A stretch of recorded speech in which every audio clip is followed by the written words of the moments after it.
Ya, mari kita sama-sama membuka satu bagian dari firman Tuhan. Kita melihat 1 Korintus pasal yang ke-15 ayat 14 sampai 18. 1 Korintus pasal yang ke-15 ayat 14 sampai 18. Di mana Paulus mempertahankan bahwa kebangkitan Yesus Kristus itu bukan hanya sekedar tahayul, bukan hanya sekedar kisah kosong atau mitos, tapi betul-betul adalah satu fakta. Saya bacakan bagian ini untuk Bapak, Ibu, dan Saudara sekalian. Tetapi andai kata Kristus tidak dibangkitkan, maka sia-sialah pemberitaan kami dan sia-sialah juga kepercayaan kamu. Lebih daripada itu, kami ternyata berdusta terhadap Allah, karena tentang Dia kami katakan bahwa Ia telah membangkitkan Kristus, padahal Ia tidak membangkitkannya. Kalau andai kata benar bahwa orang mati tidak dibangkitkan. Sebab jika benar orang mati tidak dibangkitkan, maka Kristus juga tidak akan dibangkitkan. Dan jika Kristus tidak dibangkitkan, maka sia-sialah kepercayaan kamu dan kamu masih hidup dalam dosamu.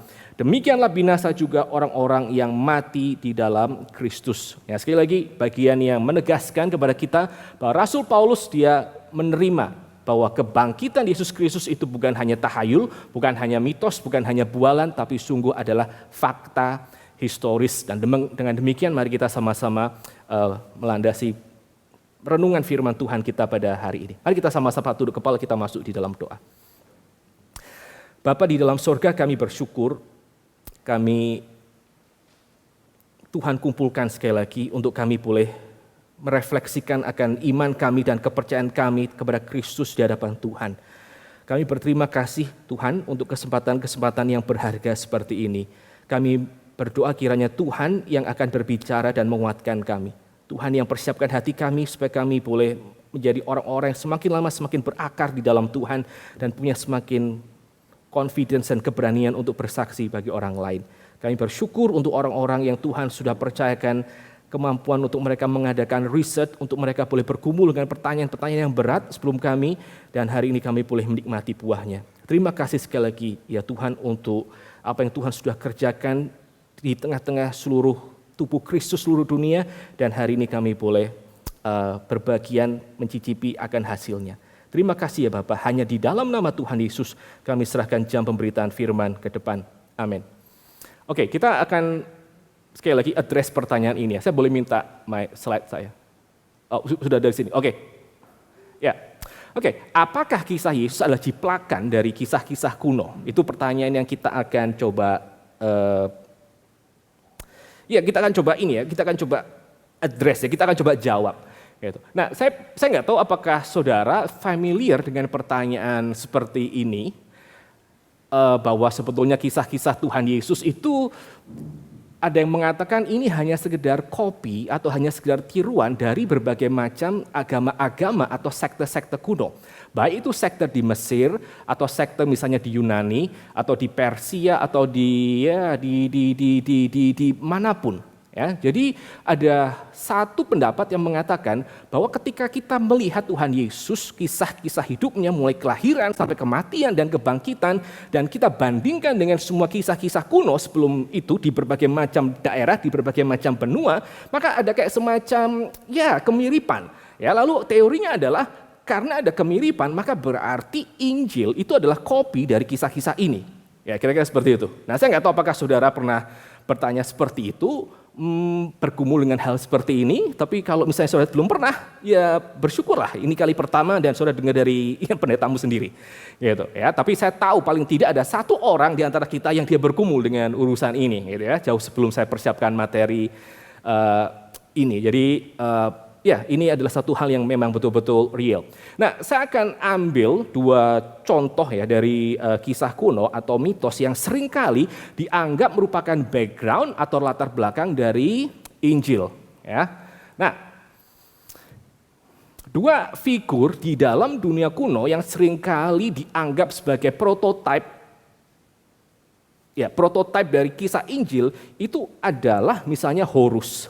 Ya, saudara tahu Horus itu siapa? Horus ini adalah salah satu dewa di Mesir. Ya, dia adalah anak dari Isis. Isis itu cewek, terus kemudian papanya namanya Osiris. Ya, itu namanya Horus. Lalu satu lagi yang mungkin kita lebih kenal itu adalah satu cetusan yang mengatakan bahwa kisah Injil itu merupakan kopi dari kisah Krishna. Gitu ya. Apalagi kalau kita lihat namanya mirip juga ya, Kristus, Krishna dan seterusnya. Dan ini kelihatannya ada pengaruh dari Krishna kepada Kristus dan seterusnya. Ya, ini adalah salah dua dari kisah-kisah kuno yang biasanya diajukan sebagai latar belakang dari kisah kehidupan Tuhan Yesus yang kita terima di dalam kitab suci. Nah, kebanyakan orang-orang yang mereka mengatakan posisi seperti ini, itu mereka melihat ternyata di dalam kisah-kisah tersebut ada hal-hal seperti ini ya, ada yang namanya virgin birth gitu ya, kelahiran dari anak darah. Lalu juga ada yang namanya kisah tentang mujizat-mujizat ya, supernatural power. Terus juga ada kisah tentang yang namanya kebangkitan dan kematian. Ya, itu yang kelihatannya cukup umum di dalam kisah-kisah seperti ini. Jadi sekali lagi mereka langsung masuk ke dalam kesimpulan kalau begitu ini semua adalah yang namanya kopi yang akhirnya diterima oleh orang Kristen. Jadi pada waktu orang Kristen, kata mereka, membaca Injil, mereka itu baca apa sih? Mereka itu baca kayak semacam, ya itu merupakan kayak hal-hal yang sebenarnya sudah pernah ada di dalam seluruh sejarah. Gitu ya. Jadi ya seperti itu. Nah, bagaimana kita sebagai orang Kristen itu menanggapi hal-hal seperti ini? Nah, biasanya saya kalau khotbah itu selalu kasih 3 poin. Hari ini cuma 2. Ya. Gampang banget poinnya. Yang pertama adalah zoom in. Poin pertama, yang kedua zoom out, gitu doang ya, dan selesai. Ya, nah kita akan coba mempelajari bagaimana kita menanggapi hal-hal seperti ini dengan 2 poin tadi, zoom in dan juga zoom out. Saudara tahu ya, zoom in dan zoom out ya. Waktu saudara buka layar di iPad saudara atau kemudian di handphone saudara, kalau saudara zoom in itu berarti saudara ngapain? Zoom in. Saudara mau lihat apa? Jangan-jangan saya juga salah gitu. Saudara mau lihat detail gitu ya. Saudara mau lihat gambar itu dengan jauh lebih detail. Saudara ingin tahu setiap hal yang kecil-kecil, semua nitty-gritty di dalam gambar itu. Itu saudara zoom in ya. Zoom in itu berarti digedein gitu supaya semakin lihat detail. Ya, ini yang akan kita kerjakan pertama, yaitu memperhatikan detail dari kisah-kisahnya. Waktu saudara mendengar, itu ya yang namanya Tuhan Yesus sama Krishna itu sebetulnya merupakan itu punya hubungan sebab akibat dan seterusnya.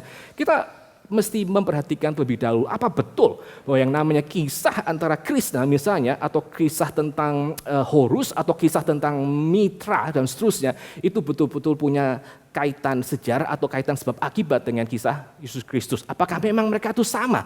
Dan untuk itu hal yang kita kerjakan nomor 1 adalah memperhatikan detailnya. Ya, kita mesti zoom in terlebih dahulu. Ya. Nah, saya mau kasih beberapa fakta tentang Horus. Ya, tentang Horus yang dikatakan bahwa dia itu dilahirkan dari yang namanya virgin birth atau kelahiran yang namanya anak darah. Nah, fakta pertama kalau saudara itu melihat kisah-kisah mitologi Mesir, maka saudara akan menemukan tidak ada sebetulnya kisah bahwa yang namanya Horus itu dilahirkan hanya dari seorang ibu saja. Enggak seperti itu, saudara. Jadi kalau saudara baca itu mitologi Mesir, maka justru yang terjadi sebaliknya. Bahwa yang namanya Horus, dewa Horus itu dilahirkan antara melalui relasi seksual antara papanya Osiris dan kemudian mamanya Isis. Nah, konyolnya saudara, kalau saudara baca kisah itu lagi, maka sebetulnya hari itu si papanya Horus, si Osiris itu udah mati itu. Dia udah dibunuh oleh dewa yang lain. Dan akhirnya dipotong-potong, dimutilasi papanya si Horus, yaitu adalah Osiris. Lalu yang dikerjakan si Isis, istrinya, itu apa? Dia menyatukan lagi tubuh suaminya, gitu ya. Lalu akhirnya setelah dia satukan dan dia kasih some magic power, Isis dan Horus itu akhirnya yang mati itu tadi itu ya mereka itu ya punya relasi suami istri kayak itu. Lalu akhirnya mengandunglah si Isis dengan baby Horus gitu. Jadi ini bukan virgin birth at all, bukan virgin birth gitu.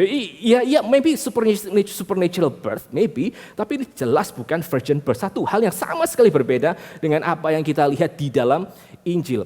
Lalu hal yang berikutnya, kalau saudara mempelajari kisah tentang Horus gitu ya, meskipun dia adalah anak dewa dan dia punya kekuatan segala macam, tapi dia tidak pernah dicatat membangkitkan yang namanya orang mati.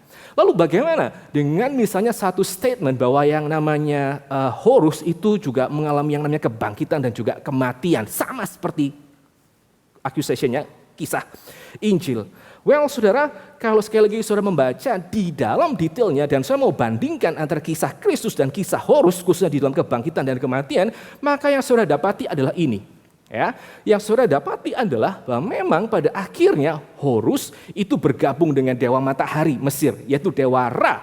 Lalu bersama-sama dengan Ra, si Horus ini dia ada di dalam satu siklus terbit dan tenggelam, terbit dan tenggelam. Nah, itu yang kemudian dianggap orang sebagai satu siklus yang menggambarkan kayak mati dan bangkit, mati dan bangkit. Tapi ya sekali lagi, kematian dan kebangkitan Kristus yang sekali untuk selamanya itu berbeda dengan siklus alam antara terbit dan juga tenggelam. Ya, jadi ini merupakan fungsi cara kita menanggapi yang pertama, yaitu saudara mesti lihat detailnya. Pada waktu orang itu mengklaim Injil itu kopi dari sini. Mari coba kita sama-sama lihat apakah betul ada kopi, apakah betul memang ada kesamaan atau ini hanya sekedar klaim-klaim belaka. Dan jangan lupa saudara, banyak sekali mitos-mitos kuno yang akhirnya di dalam sejarah mereka itu berkembang karena pengaruh daripada kekristenan.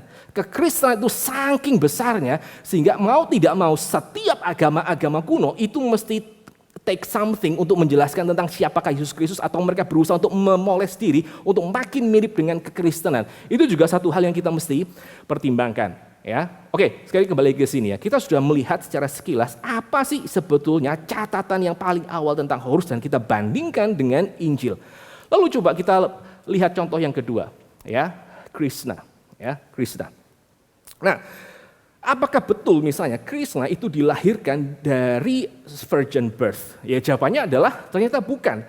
Kalau saudara lihat kisah Krishna dari kitab Bhagavata Purana nomor sekian dan sekian, maka yang namanya Krishna itu sebenarnya adalah anak ke-8.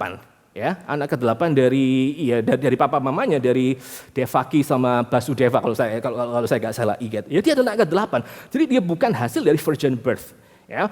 Nah, lalu kemudian apakah waktu Krishna mati misalnya, dia tuh mati di dalam rangka dia akhirnya mengorbankan dirinya untuk orang-orang yang dia layani? Ternyata enggak, saudara. Meskipun itu adalah klaimnya. Yang terjadi adalah yang namanya Krishna, meskipun dia diklaim sebagai titisan dari Vishnu, itu matinya karena enggak sengaja. Karena ada satu orang pemanah di hutan yang sedang berburu kijang, pemanah ini bernama Yara, gitu ya. Lalu kemudian dia pada waktu lihat gimana, lihat Krishna, dia kira itu kijang. Lalu akhirnya dia panah si Krishna itu yang disangka kijang dan panah itu kena telapak kakinya. Nah, telapak kaki Krishna itu merupakan satu bagian yang itu katakanlah not protected gitu. Itu sama sekali tidak kebal ini dan itu. Jadi akhirnya Krishna itu mati. Nah, the fun fact adalah ternyata si pemanah itu yang membunuh Krishna itu ternyata adalah di dalam kehidupan yang sebelumnya, dia adalah satu demon yang pernah dibunuh oleh Krishna dalam kehidupan yang sebelumnya. Jadi ini merupakan kayak putaran daripada itu ya, putaran daripada yang namanya karma dan seterusnya. Dulu Krishna bunuh siapa di kehidupan yang lalu, nah sekarang giliran dia dibunuh oleh orang yang sama. Itu betul-betul satu putaran di dalam konsep Hindu yang disebut sebagai ya karma dan samsara dan seterusnya. Nah lalu kemudian klaim yang berikutnya bahwa yang namanya Krishna setelah dia mati, dia tuh akhirnya mengalami yang namanya kebangkitan. Wih, mirip dengan Kristus dong. Again, Krishna, Kristus, kita, dan seterusnya. Kalau saudara lihat sumber aslinya, ternyata nggak gitu-gitu amat, saudara. Bukan nggak gitu-gitu amat, ternyata berbeda sekali. Karena pada waktu disebut Krishna itu mati, maka yang kembali, let's say ke alam sono gitu, itu apa? Itu cuma rohnya gitu. Nggak bersama dengan tubuhnya. Tubuhnya gimana? Ya, tubuhnya tetap kembali musnah karena akhirnya dikremasi dan seterusnya. Ya, jadi kalau saudara melihat detail, maka saudara akan menemukan ternyata kisah tentang Kristus dan kisah dengan semua ini ancient stories itu sama sekali berbeda di dalam detailnya. Ya, ada satu misalnya sekte kuno bernama Mithras. Mereka menyembah dewa Mitra gitu, dan mereka mengatakan Mitra ini adalah satu dewa yang juga lahir karena virgin birth. Tapi kalau saudara lihat kisah Mitra, maka virgin birth yang dimaksud itu berbeda dengan virgin birth di dalam Injil. Karena virgin birth di dalam kisah Mitra itu berarti Mitra itu dilahirkan dari batu, sudah dari batu dia keluar gitu. So is this a virgin birth or what gitu ya. Jadi ada banyak sekali detail-detail yang dikaburkan. Tapi pada waktu kita sebagai orang Kristen kita tuh mau lebih teliti dan kita melihat satu persatu perbandingan perbedaan, kita tahu kayaknya ini nggak mungkin banget tiruan ya. Ini adalah hanya sekedar klaim kosong belaka. Nah di dalam studi Perjanjian Baru, hal-hal seperti ini itu disebut sebagai namanya paralelomania. Ya, paralelomania. Paralelomania, susah banget ngomongnya. Itu maksudnya apa? Maksudnya adalah satu fenomena di mana orang itu memperlakukan dua hal yang kelihatannya mirip sebagai dua hal yang memang betul-betul punya sebab akibat. Yaitu paralelomania. Nah, supaya saudara nggak usah terlalu pusing ngomongin atau menghafal paralelomania, ternyata di bahasa Indonesia itu ada satu istilah yang bisa dengan sempurna menerjemahkan paralelomania. Yaitu apa? Nah, ini istilahnya. Cocokologi. Ya, itu paralelomania, Saudara. Yang ngomong-ngomong paralelomania apa? Itu cocokologi itu. Itu dua hal yang enggak berhubungannya terus cocok-cocokan. Ya, kalau di Jawa tuh namanya ilmu gatuk gitu. Ada yang dari Jawa cuma ada ilmu gatuk. Jadi ya dua hal yang memang enggak ada hubungannya tapi ya dicocok-cocokin aja. Seperti itu kira-kira. Nah, ini merupakan sekali lagi ya Saudara, merupakan satu kesalahan berpikir yang sering kali terjadi untuk orang-orang yang mereka itu mencurigai kekristenan, ya, paralelomania. Dua hal yang ada kemiripannya, tapi dipikir ada hubungannya, betul-betul ada hubungan sejarah. Saya ambil contoh lain misalnya, ya. Waktu saudara membaca itu legenda daripada Siddhartha Gautama, itu ada satu kejadian di dalam kehidupan Siddhartha pada waktu dia ditantang oleh berbagai macam priest dari berbagai agama-agama yang lain, gitu, di mana Siddhartha itu dia mempertontonkan, Nil, gua punya so-called super power gitu, dan akhirnya dia levitating, dia mengambang di udara, lalu dari tubuh bagian atas, atau keluar air, lalu tubuh bagian bawah keluar api, gitu, kira-kira api sama air, dua elemen yang bertentangan tapi bisa harmonis, gitu ya, karena semuanya adalah satu, ya. Ini merupakan satu legenda di dalam Buddhism yang ada orang setelah dia lihat bagian itu langsung dia kaitkan dengan Injil Yohanes. Hebat banget itu. Dengan apa? Dengan satu ayat di mana Tuhan Yesus mengatakan, siapa yang percaya kepadaku, maka dari dalam dirinya akan mengalir aliran-aliran air hidup. Ya. Nah, ada air di kehidupan Siddhartha, lalu Tuhan Yesus juga ngomong air. Oh, berarti Tuhan Yesus itu mengcopy apa yang dikatakan oleh Siddhartha. Itu kira-kira dari dalam dirinya akan mengalir yang namanya air. Itu kayaknya dia belajar dari legenda dari Siddhartha Gautama. Nah, ini merupakan hal-hal yang disebut sebagai cocokologi, sebagai yang namanya paralelomania, ya, Bapak Ibu dan Saudara sekalian. Dan kita sebagai orang Kristen, kita mesti mengerti bagian-bagian seperti ini. Ya, apalagi kalau kita kemudian menambahkan hal-hal yang kita sudah pelajari di sesi-sesi yang kemarin dari seri ini. Yang namanya Yesus Kristus dia tidak mungkin merupakan kopi dari Siddhartha, kopi dari misalnya Krishna. Karena apa? Karena semua yang dikatakan dan diperbuat Tuhan Yesus, semua asumsi-asumsi di dalam pelayanan Tuhan Yesus itu sama sekali tidak cocok dengan asumsi di dalam Eastern filosofi. Ya, seperti itu kira-kira. Di dalam kehidupan Yesus Kristus, dia mengkorbankan diri misalnya untuk menjadi penebusan dosa sekali dan selamanya. Hal ini pasti tidak mungkin bisa diterima oleh Eastern filosofi, oleh Hinduism. Ya. Jadi dua hal ini pasti sebenarnya merupakan dua hal yang tidak kompatibel. Yaitu bagian yang pertama, bagaimana kita menanggapi? Ya kita mesti lihat detail. Ya kita mesti apa? Kita mesti zoom in. Gitu, ya. Itu bagian yang pertama. Jadi pada waktu kita melihat bagian pertama ini, apa yang kita bisa simpulkan dari kisah Tuhan Yesus? Saya cuma bisa ambil dua contoh saja di dalam kayak ini, tapi ini satu hal yang saya mau sampaikan kepada Bapak, Ibu, dan saudara sekalian. Bahwa pada akhirnya kisah daripada kehidupan Tuhan Yesus itulah kisah yang otentik. Dia bukan kopi, dia otentik di dalam dirinya sendiri. Dia asli, dia genuine. Ya. Dia 100% adalah kisah yang otentik. Nah, itu bagian yang pertama, zoom in, kita mau lihat di dalam detail. Tapi kita akan lihat strategi yang kedua yang juga sama pentingnya untuk menanggapi hal itu. Yaitu adalah strategi yang sebaliknya, zoom out. Kalau saudara lihat ke dalam handphone saudara atau saudara lihat iPad saudara gitu, waktu saudara zoom out, saudara mau ngapain? Kalau zoom in kan lihat detail gitu ya, digedein supaya lihat semua hal-hal yang kelihatannya tadi nggak jelas sekarang jadi lebih jelas. Sekarang kalau saudara zoom out, saudara ngapain? Mau lihat apa? Hah? Ya, kita mau lihat gambaran besarnya. Ya, kita melihat gambaran besarnya. Dan itu yang akan kita mau coba kerjakan di dalam bagian yang kedua, ya, memperhatikan gambaran besarnya atau memperhatikan yang namanya general expectation dari sekian banyak agama-agama kuno atau sekte-sekte kuno di dalam sejarah. Meskipun ada begitu banyak detail yang itu pasti nggak cocok sama sekali dengan Injil, tapi kalau kita mau coba sedikit mundur ke belakang dan kita mau zoom out dan kita mau coba sebenarnya apa sih gambaran besar atau general expectation yang kita miliki, maka kita akan menemukan satu hal yang juga sangat menarik. Ya.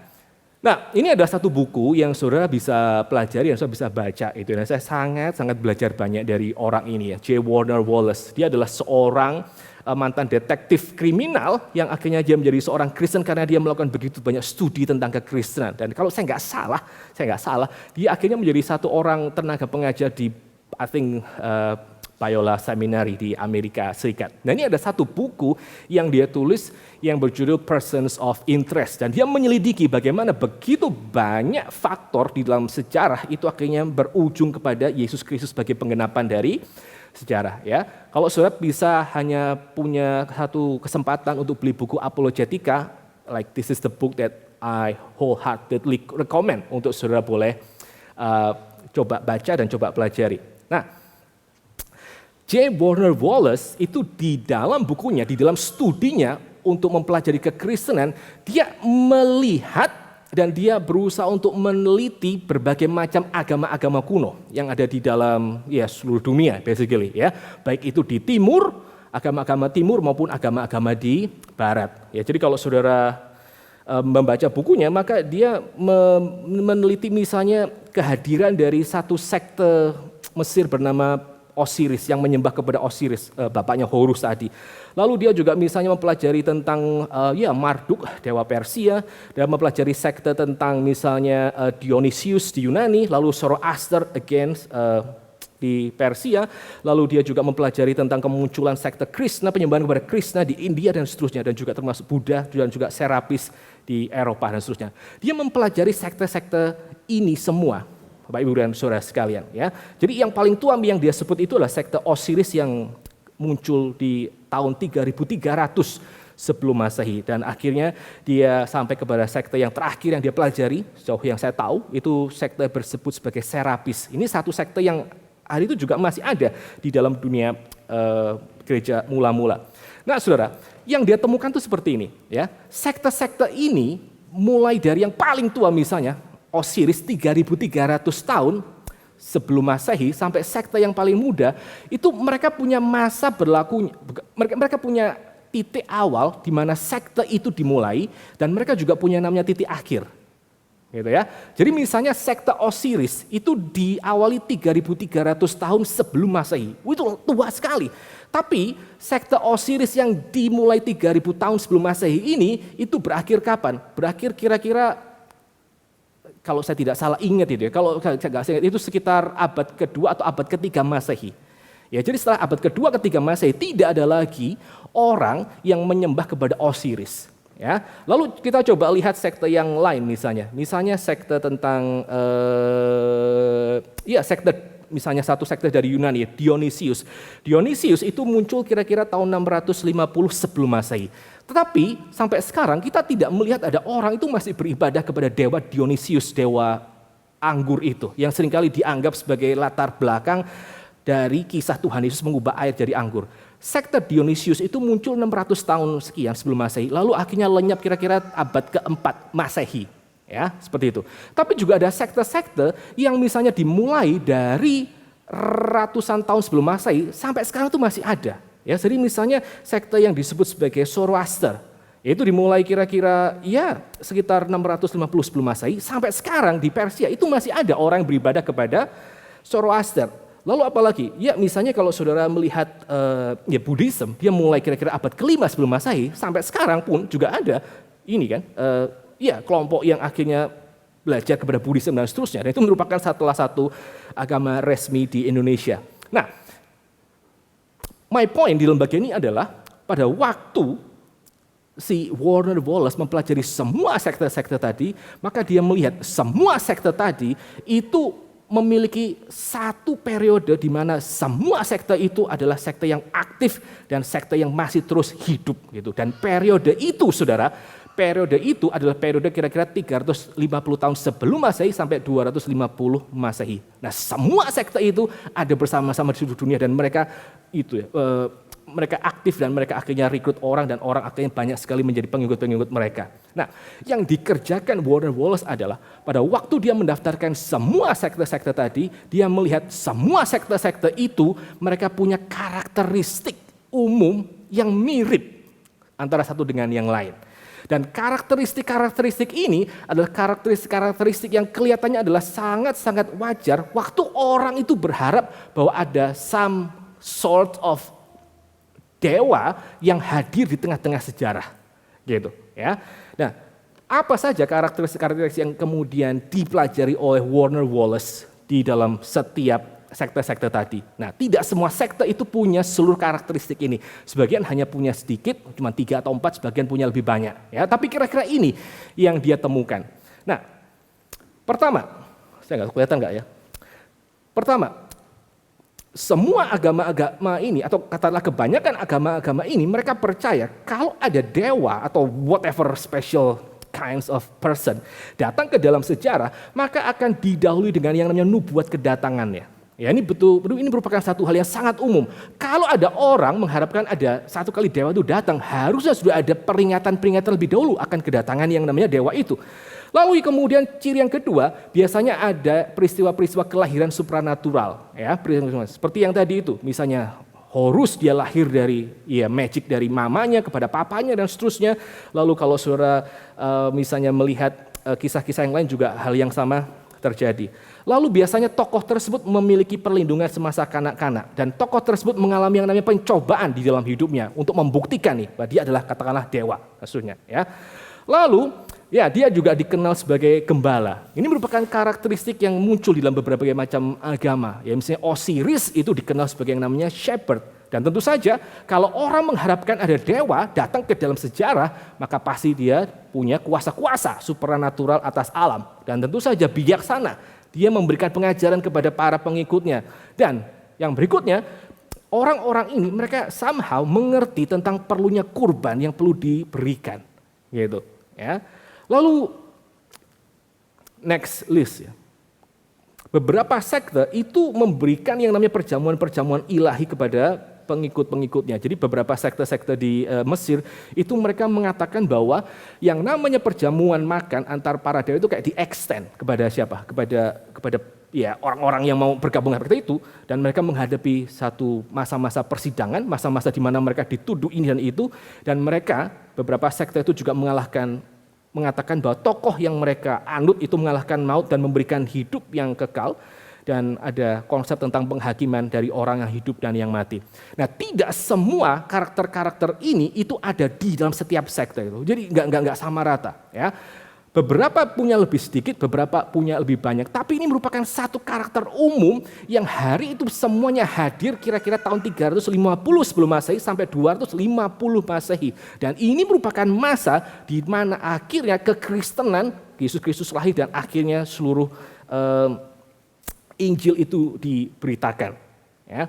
Nah, waktu kita melihat sekarang zoom out dan kita melihat karakteristik, ekspektasi umum ini, bagaimana hubungannya dengan Injil, bagaimana hubungannya dengan Yesus Kristus.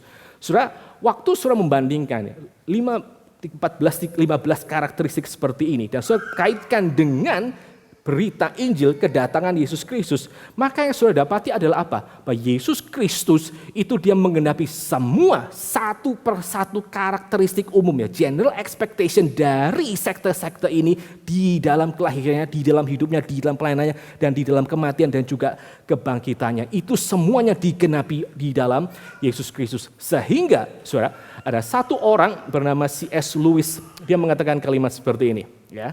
Apa sih yang namanya kekristenan itu? Apa sih yang disebut sebagai iman kepada Kristus? Dia mengatakan bahwa yang namanya kisah hidup Yesus Kristus itu adalah mitos yang akhirnya menjadi fakta sejarah.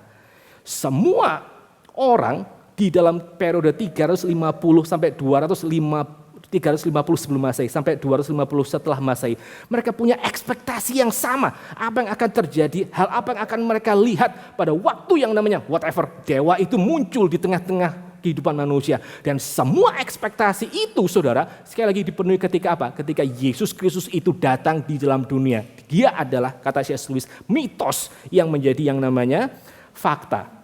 Ya. Dengan demikian, kembali pada pertanyaan yang tadi, apakah kisah Yesus Kristus adalah jiplakan dari mitos kuno? Tapi pada waktu kita sudah lihat apa yang kita tadi perhatikan, saudara, maka kita mengetahui bahwa Yesus Kristus itu bukan jiplakan dari kisah-kisah kuno, tapi siapakah Yesus Kristus? Dia adalah pemenuhan. Dia adalah fulfillment dari kisah-kisah kuno tersebut. Dan bukan hanya sekedar fulfillment dari kisah-kisah kuno tersebut, tapi dia adalah historical fulfillment.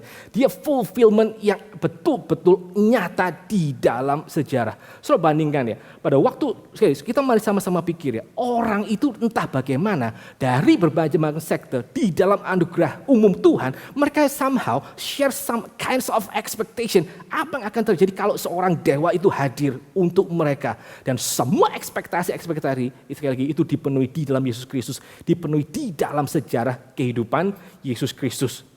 Dan ini bukan hanya sekedar satu hal yang kita bisa lihat di dalam bagian ini ya. Bukan hanya Yesus Kristus itu memenuhi ekspektasi umum dari agama-agama kuno, agama-agama pagan tadi. Tapi pada waktu kita mengingat bahwa sebentar lagi kita akan merayakan Natal, kita juga sekali lagi tahu bahwa Yesus Kristus dia juga memenuhi ekspektasi dari siapa? Dari orang-orang Yahudi, dari yang namanya orang-orang yang hidup di dalam pengertian Torah Tuhan. Nah, bagian terakhir, saya mau kasih saudara beberapa list untuk saudara tebak. Kira-kira orang ini siapa? Ya, iya, saya mau terjemahkan who's who dalam bahasa Indonesia. Saya nggak ngerti apa tuh. Jadi ya siapa gerangan. Ya, saudara tahu nggak kata gerangan? Itu satu kata yang udah jarang dipakai. Nah, sekarang saya tebak ya, siapa kira-kira orang ini? Ya, saya kasih beberapa karakteristiknya, lalu saudara kita sama-sama coba pikir. Ya. Oke, yang pertama, orang ini adalah satu orang yang menjadi objek dari cinta kasih bapaknya. Ya, dia adalah objek cinta kasih bapaknya yang sangat-sangat eksklusif. Lalu orang ini juga mengalami yang namanya penolakan dari kaumnya, dari sanak saudaranya. Dia akhirnya pada satu kesempatan memberi makan kepada orang banyak, ya, dan malah akhirnya mengalami tuduhan-tuduhan palsu yang diajukan kepada dirinya. Dia mengalami bagaimana jubahnya diambil dan dia sendiri diserahkan kepada orang asing untuk orang itu memperlakukan dia seenak kehendaknya. Dan dia dijual demi beberapa keping perak. Dia dalam hidupnya dia menetapkan satu orang penjahat untuk hidup, satu lagi untuk mati. Lalu akhirnya dia mengalami bagaimana dia dipermuliakan dan memerintah seluruh dunia. Siapa kira-kira? Ya, Tuhan Yesus, ya, Tuhan Yesus. Tapi juga jangan lupa, pada waktu kita tahu seluruh hal ini itu dipenuhi di dalam Tuhan Yesus, gitu ya, karakter di dalam Tuhan Yesus. Maka kalau sudah melihat ke dalam Perjanjian Lama, ternyata ada satu sosok yang juga somehow memenuhi bagian-bagian ini, yaitu siapa?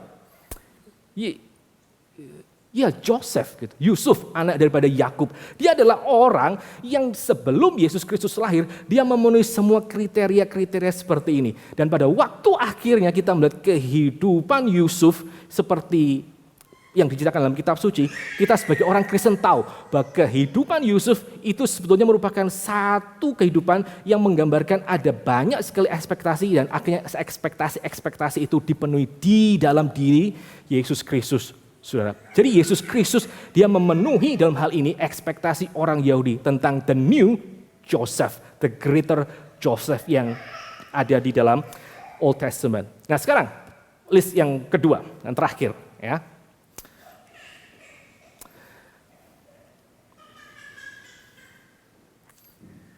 Oke, orang ini dia memberitakan dosa dan juga pertobatan. Dia memberitakan supaya orang semua bertobat, gitu ya, supaya mereka terhindar dari hukuman. Lalu dia adalah orang yang tidur di tengah badai ketika semua orang itu ketakutan, ketika semua orang panik dia bisa istirahat sambil kemudian dia tidur. Dan orang ini dia dengan rela menyerahkan dirinya supaya orang lain itu menerima keselamatan dari korbannya, dirinya sendiri. Dia mengalami 3 hari dalam lembah bayang-bayang maut dan setelah itu dia keluar dan akhirnya kembali lagi kepada hidup. Siapa? Ya, Tuhan Yesus, Tuhan Yesus, ya, emang betul itu. Jesus is the answer. Semua pertanyaan bisa dijawab oleh Tuhan Yesus. Tapi kalau sudah jawab kembali kepada Perjanjian Lama, saudara, maka saudara akan melihat bahwa sebelum Yesus Kristus dia menggenapi hal seperti ini, maka ini adalah karakter-karakter yang dimiliki oleh satu orang nabi bernama Yunus. ya, Yunus yang ditelan oleh ikan itu. Dia adalah orang yang menyerahkan diri supaya orang lain menerima keselamatan. Ya, just buang aku ke laut dan kamu akan akhirnya selamat. Dia ada di dalam lembah bayang-bayang maut ketika dia perut ikan dan setelah 3 hari dia kembali lagi kepada yang namanya hidup. Ya, nah waktu kita melihat bagian-bagian ini, Bapak Ibu dan Saudara sekalian, kita akhirnya tahu bahwa Yesus Kristus ketika dia diberikan, dia memenuhi tentu saja ekspektasi orang-orang di dalam perjanjian lama. Semua bapak-bapak iman mereka, semua tokoh-tokoh iman mereka itu menunjuk bahwa kehidupan mereka akan digenapkan oleh kehidupan Yesus Kristus. Tetapi sekaligus dalam bagian ini kita juga belajar bahwa bukan hanya Yesus Kristus dia menggenapi ekspektasi dari sesama orang Yahudi, tapi dia juga menggenapi ekspektasi dari seluruh umat manusia yang ingin untuk tahu apa itu yang namanya jalan kebenaran dan hidup. Dia menggenapi semua ekspektasi dari agama-agama pagan yang ada di dalam sejarah. Dan pada waktu Yesus Kristus hadir, semua agama-agama pagan itu masih aktif gitu. Dan itulah mungkin salah satu penyebab kenapa kekristenan itu berkembang. Karena orang somehow punya that kinds of general expectation tentang seperti apa Allah yang harusnya hadir di dalam sejarah. Nah, pada waktu kita hari ini menjelang mempersiapkan hati, memperingati Natal, saudara. Mari kita sekali lagi ingat berita Natal. Yaitu apa? Bahwa sekarang Yesus telah menjelma, dia adalah Allah yang menjadi manusia. Sekali saudara, pada waktu saudara melihat tuduhan bahwa kekristenan itu merupakan kopi dari agama-agama pagan, saudara bisa kerjakan 2 hal ini. Saudara bisa zoom in untuk melihat detailnya, sebetulnya mirip atau enggak sih? Ternyata enggak. Gitu, ternyata nggak mirip. Tapi pada waktu yang kedua, sudah zoom out, sudah melihat gambaran besarnya, sudah melihat ekspektasi umumnya, sudah menemukan mutiara yang berikutnya. Ternyata Yesus Kristus dia menggenapi semua hal-hal ini secara historikal. Dan dia sekali lagi menggenapi bukan hanya pengharapan orang-orang Yahudi saja, tapi dia juga menggenapi pengharapan orang-orang yang rindu boleh berjumpa dengan diri Allah. Nah sekarang buat kita yang terakhir, setelah kita tahu ini, apa yang kita mesti kerjakan? As simple as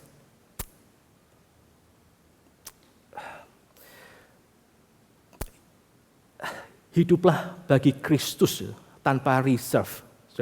Kalau sekarang kita tahu dia adalah jawaban untuk semua pengharapan orang. Johann Sebastian Bach itu mengatakan Yesus, He is the joy of man desiring. Dia sukacita dari pengharapan seluruh umat manusia. Dan kita tahu sekarang kita ada di dalam dia karena anugerah Tuhan.